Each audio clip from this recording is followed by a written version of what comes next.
So a big problem in many team games is how we determine how to reward players based on their contribution to a game. A quick way that many players may choose to assess a player's value is by looking at the scoreboard. If a player on your team has 25 kills and another player on your team has 8 kills, did that 8 kill player really deserve to win the game? Some of you might say yes, Valorant actually agrees with this to some extent. This is why in ranks below Immortal, players are generally rewarded extra performance bonuses based on how well they played in the game. So if you're dropping 30 kills frequently in the game, you're likely to rank up a lot faster than somebody who drops 8 kills, even if you're both winning the exact same amount of games. So is this a good thing or is this a bad thing? That's what we're going to talk about today. The big thing that comes to mind immediately for me is how some agents in Valorant are quite literally designed to get more kills. Obviously, I'm referring to Duelists here. Duelists are agents that their kits are quite literally designed around making it easier for them to take duels, but not only that, their kits are designed around making it easier for them to capitalize on their teammates' utility. And you guessed it, support agents are designed to make it easier for other players to capitalize on their utility. This is the reason for why Valorant matchmaking favors Duelists. It's because it rewards kills, and Duelists are designed to get kills, and support players are designed to help their teammates get kills. So even if I have a round like this on Breach, my teammates are still the ones largely reaping the benefits for my utility. That sounds pretty lame, right? How as a support agent, you could be the so-called mastermind behind a play, but still you won't be the one receiving credit for it. Why in the world would this make sense for determining the amount of ranked rating that players earn, and why is it that players below Immortal have to deal with this sort of thing? Well, straightforward, part of the reasoning is because it takes a reasonably intelligent player to learn how to capitalize on their teammates' utility and positioning. There's nobody out there who is just accidentally reaping all of the benefits from their teammates and dropping 30 kills a game. No, a player who plays this exceptionally well every game is clearly stronger than most of the players in that lobby and should be ranked up quickly so that they can find matches that are more difficult for them. The reason that I say that this player likely isn't excelling because of their teammates is because their teammates are in gold and are likely not consistently providing them enough value to get them to 30 kills every single game. You're not just going to randomly have a VCT level Astra helping you farm kills in all of your games. You're likely doing something to help yourself earn those kills. However, as you start climbing the ranks, you'll start to notice that your teammates actually get a little bit better at helping you do things. Suddenly you start realizing that you actually have smokes when you're entering, and you're getting flashes, and your teammates are droning for you, and suddenly you're noticing these teammates are actually enabling you to get kills. This is why kills are rewarded highly at lower ranks but don't matter in terms of rating increase in Immortal and above. This is also the reason that many players will say things such as kills don't matter, and now I'm going to show you why.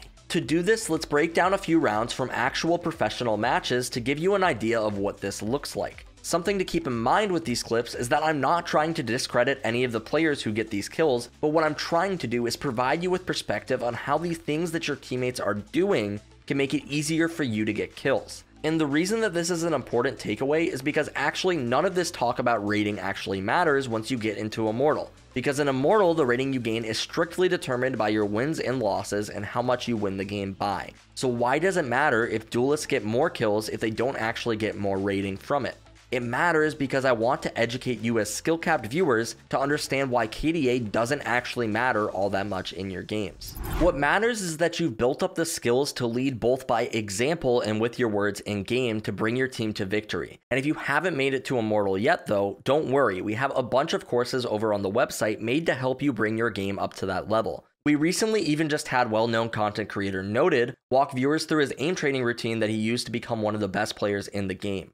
With all of the content available on the website, you for sure will be able to reach these ranks, and it's only a few clicks away. Be sure to check out skillcapped.com, link in the description below. Now, all three of these clips we're going to look at for today are going to come from Cloud9 versus Rise matches during the finals of the North American LCQ. The first clip that you'll notice is how Leaf is actually walking down elbow at the start of the round on Breeze, and a big thing that I want you to notice is how KO's knife is actually going to pop an elbow and spot out the sky. Generally in the game, you'll have an icon on screen telling you who it hit, and for some reason in Spectator we don't get that, but you'll notice that KO does get an assist for this kill so that we can be sure that the knife did in fact hit and that Leaf knows Sky is in this location and probably only Sky.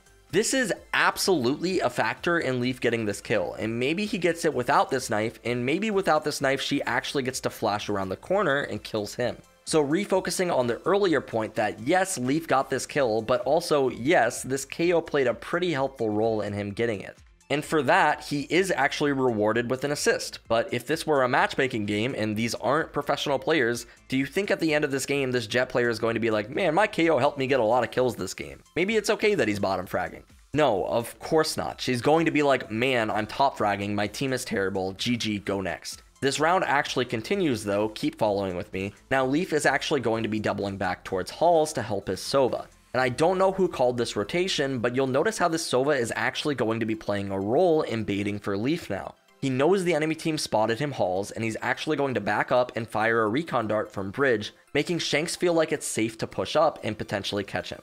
Shanks isn't even looking at Leaf when he kills him, and this is because of Sova's bait. Now again, obviously Leaf had to have the good sense to be there and maybe even called the play, but keep in mind this play doesn't work like this if the Sova isn't part of the equation. If there's no bait, this could play out entirely differently. That being said, Sova doesn't even get the assist on this play, even though he played a major role in this kill being picked up. And if this were a matchmaking game, no assist means no extra rating. Now tell me honestly, do you think Jett deserves to gain more rating than Sova for this play? Just because she got the kill? Hypothetically speaking, let's say Sova is the one who called for this bait. Do you still think Jett deserves to get more rating?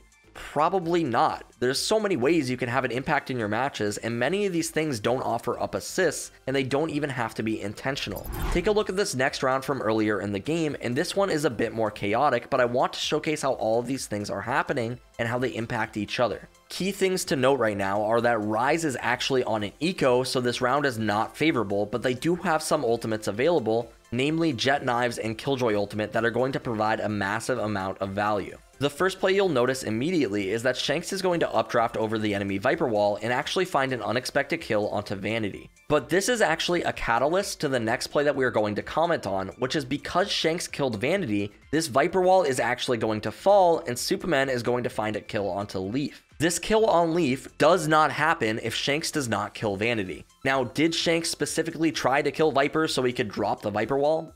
Maybe, but even if he didn't, this Viper wall falling is still what helps Superman get the kill onto Leaf, and Shanks did not receive any credit for this on the scoreboard. Now keep in mind, Shanks is actually a duelist in this scenario, and he's receiving the short end of the stick, but the point here being that nearly everything that happens in this round impacts how the round plays out. And that's why when Poise goes to drop his Killjoy ultimate in the corner, despite him actually only picking up one kill off of this, it basically single-handedly secures this 5v3. It doesn't show up on the scoreboard that he made it incredibly easy for his teammates to pick up free kills here, and he doesn't get 3 assists for zoning their entire team into this corner, he just wins the round. Is that fair that while he's placing his ultimate, his teammates are able to push up and capitalize on it faster, so they get the kills instead? I mean, it's a team game, so yeah, it probably is fair, but it's definitely not going to reflect well on his KDA, I can tell you that much.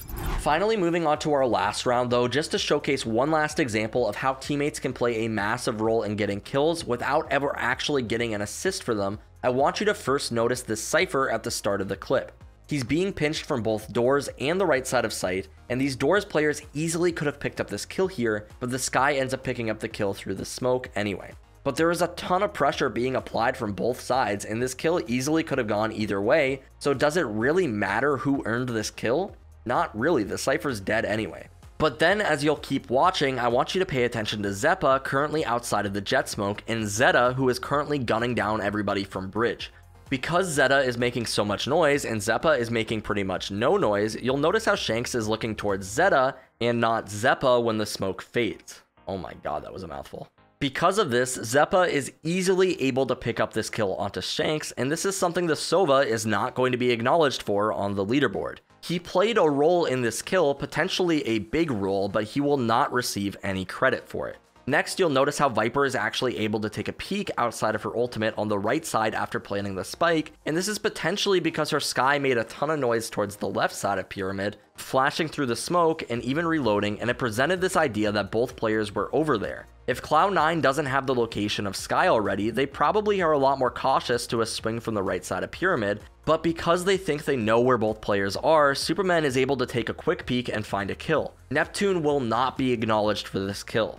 Moving on, you'll notice how Neptune is actually able to play around in his Viper's pit, and is able to swing out and find a trade kill onto Vanity. Now, although he used Superman's Viper Pit to make this play, Superman will not be acknowledged for this kill. This is going to put Superman into a 1v2, which he will end up winning, and those are some well-deserved kills on his end, but there is still something to be said that maybe he doesn't get these 2 kills if his teammates don't actually put him into the position that he's currently in where he can get those 2 kills. I hope you're starting to get the point how there are things happening constantly in these games that you can only really assess by actually watching back through these games and figuring out for yourself if a player has had an impact. Now, do you guys remember back to the beginning of the video when I used the example of a top fragger having 25 kills and a player having 8 kills? That game I was talking about was actually a game that I played the other day. It was a match that ended 13-3 and I was the 8 kill Brimstone on our team. And we had a Viper with 25 kills who was popping off, and at one point in the second half, this conversation took place.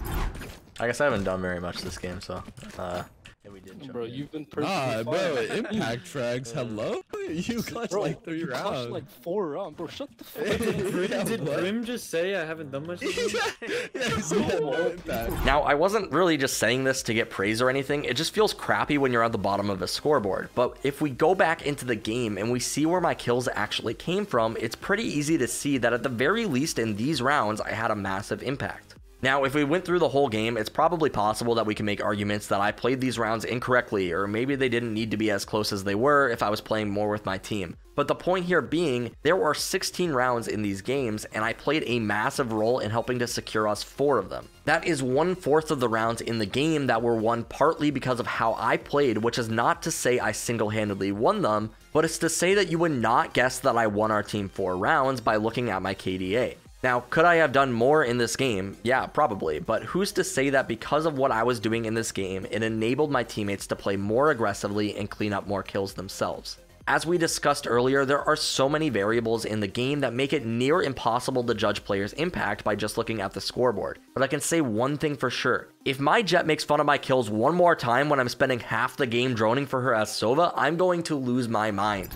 For real though, guys, if you want the fastest way to rank up, go check out SkillCapped.com, link in the description below. To be completely transparent with you, on YouTube we can be quite limited in what we upload due to how videos perform. But that's the cool thing about the website, it's that it's not about advertising to the masses. The website is about providing you with the best educational Valorant content that you can find for all aspects of the game. We can break down more niche subjects such as things like playing specific agents on specific maps, or talk about specific concepts such as macro play or rotations, which is just content that we never be able to cover on YouTube. And if you're not sold on it yet, just remember that this is all backed by our rank improvement guarantee, meaning that it's literally no risk to you. If you wanted to check it out, that's skillcapped.com, link in the description below. As always though, my name is King, and we here at SkillCapped want to thank you all for watching. We'll catch you in the next one.